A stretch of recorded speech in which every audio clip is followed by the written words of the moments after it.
വരയാടുകളുടെ പ്രജനനകാലത്തെ തുടർന്ന് അടച്ചിട്ടിരുന്ന ഇരവികുളം ദേശീയോദ്യാനം തുറന്നു.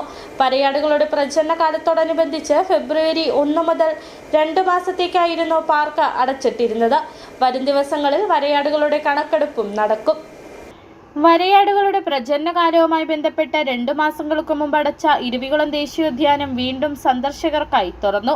ഇന്നലെ രാവിലെ മുതൽ ഉദ്യാനത്തിൽ സന്ദർശകരെ പ്രവേശിപ്പിച്ചു തുടങ്ങി.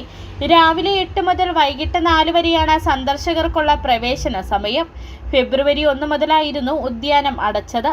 പുതുതായി പിറക്കുന്ന കുഞ്ഞുങ്ങളുടെ സുരക്ഷ ഉറപ്പുവരുത്തുന്നതോടൊപ്പം വരയാടുകളുടെ പ്രജനനം സുഗമമായി നടക്കുന്നതിനുമായിട്ടാണ് എല്ലാ വർഷവും ഈ കാലയളവിൽ പാർക്ക് അടച്ചിടുന്നത്. വരും ദിവസങ്ങളിൽ വരയാടുകളുടെ കണക്കെടുപ്പും നടക്കും. കണക്കെടുപ്പ് പൂർത്തിയാകുന്ന മുറയ്ക്ക് മാത്രമേ പുതിയതായി പിറന്ന വരയാടിൻ കുഞ്ഞുങ്ങളുടെ എണ്ണം സംബന്ധിച്ച് കൃത്യമായ വിവരങ്ങൾ ലഭിക്കുകയുള്ളൂ. പരീക്ഷാകാലം അവസാനിച്ചതോടെ മധ്യവേനൽ അവധി ആരംഭിച്ചു.